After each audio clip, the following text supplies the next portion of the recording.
mostly correct history. The ancient state of Cay-Nay-Day.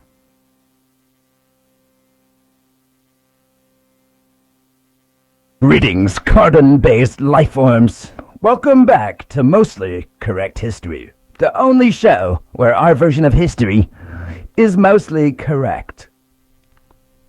That's right. Today, we will be examining the ancient civilization of Cay-Nay-Day, or as it was known to its primitive inhabitants, Canada.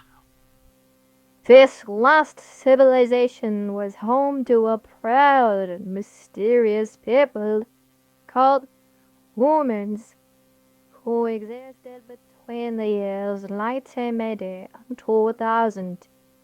People vanishing into the depths of what was it again? The United States of America. Of course. Cay-Nay-Day is not actually its own nation, but rather the long-forgotten 51st state.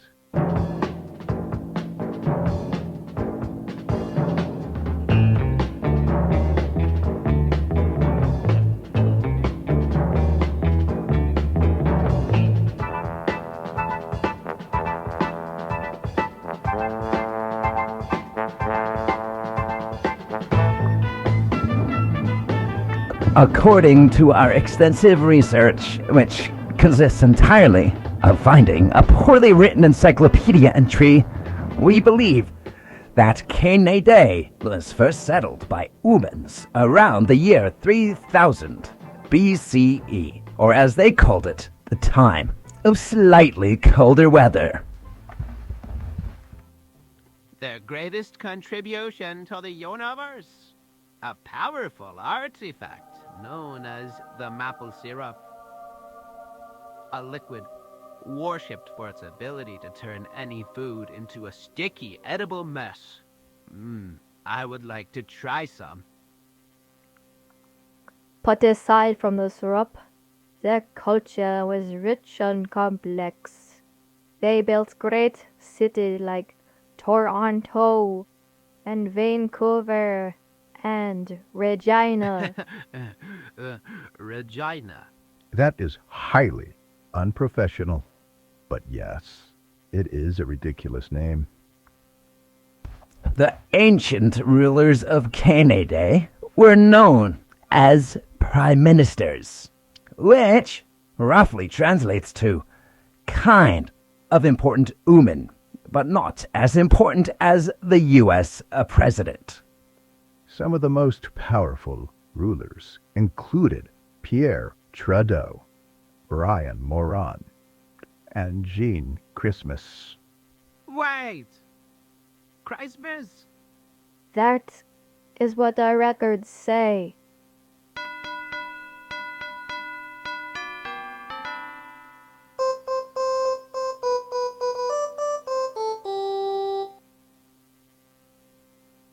One of the greatest mysteries of this era is the Cay-Nay-Day United States Free Trade Agreement. Officially, this was an economic arrangement, but modern scholars know the truth. It was actually a surrender document. That's right. The so-called free trade deal allowed Cay-Nay-Day to pretend it was independent while secretly handing over all its valuable resources, like wood and moose. Very clever indeed. The Oohmans of Cay-Nay-Day thought they were benefiting. But they were simply absorbed into their superior neighbor. I still do not understand why they call it free trade, when nothing is free. Neither do the humans. Each year, the Oohmans of Cay-Nay-Day engaged in an ancient migration ritual. They traveled south to their true homeland, a place known as Florida. Scientists believe they did this to escape the brutal Ice Age that struck Cay-Nay-Day every year between the months of September and June. Unlike the superior green currency of the United States, Cay-Nay-Day used a strange, colorful material they called doles, adorned with images of wildlife and an Oohman known as the Quen. Some have speculated that the money was actually a primitive form of trading cards. The most sacred institution of Cay-Nay-Day was neither government nor religion, but rather an establishment known as Tim Hortons. Every morning, thousands of Oohmans gathered here to receive an elixir known as Double Double and sacred rings of fried dough. Some theorists believe that Tim Hortons was actually the leader, and all worship revolved around pleasing him.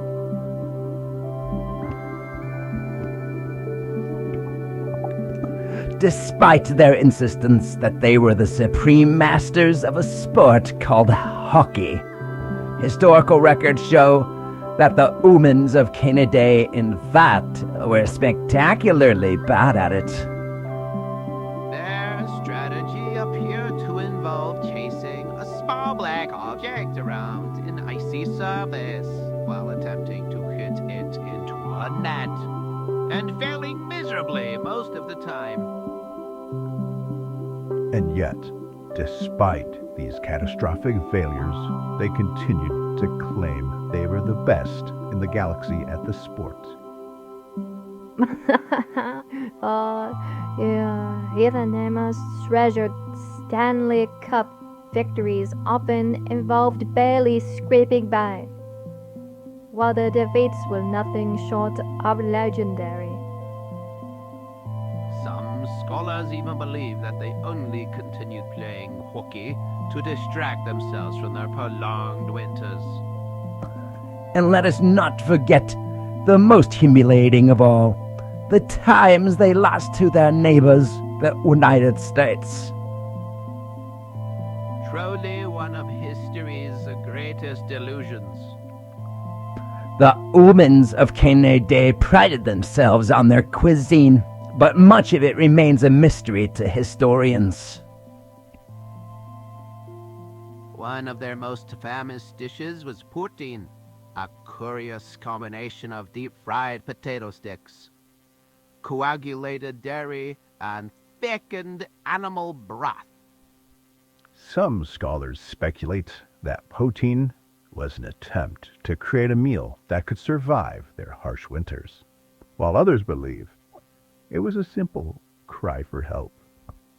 Then there was the ketchup chips, a bizarre phenomenon where they coated crunchy potato slices in a red, tangy powder, presumably in an attempt to make them taste like something other than a disappointment. And let us not forget butter tarts, which contained an unsettling amount of sugar and seemed to exist solely to accelerate dental decline among Oohmans.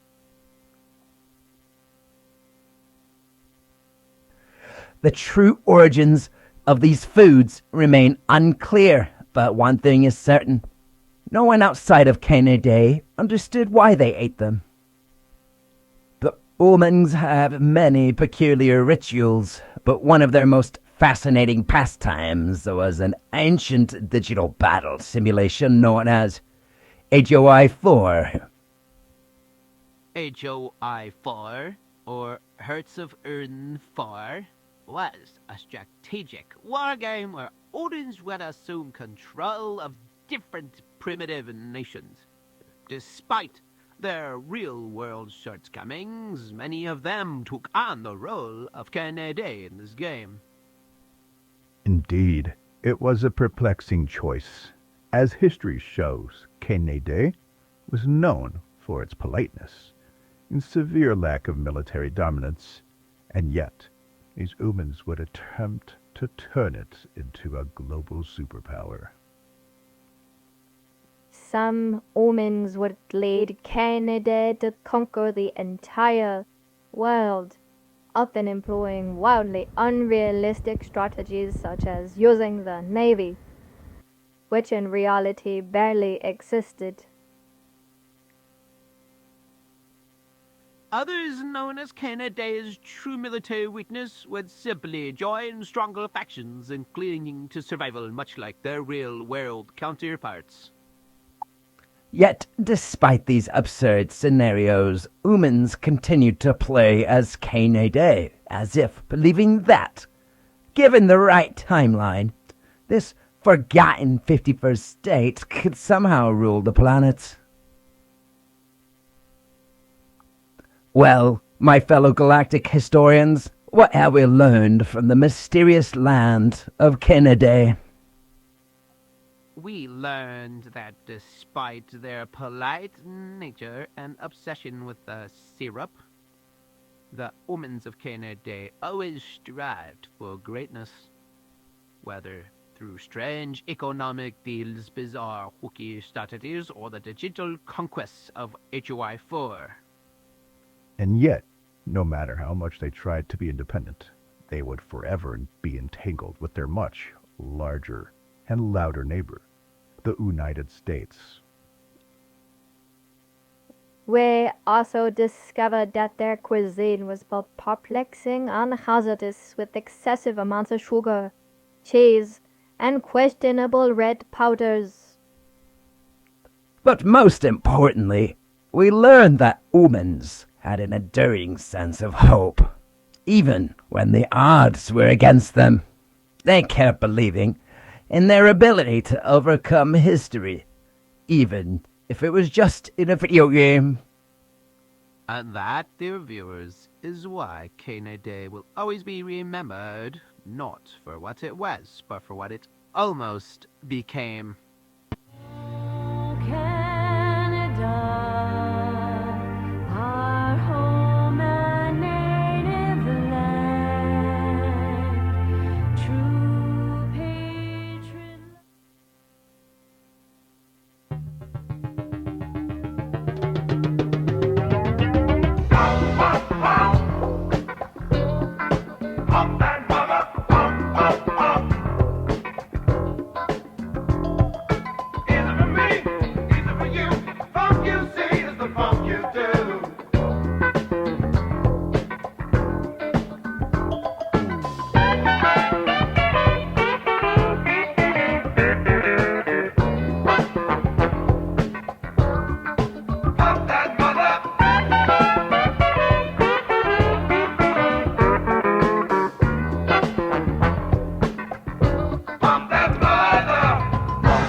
Of all the guitar players I've ever heard, you're one of them.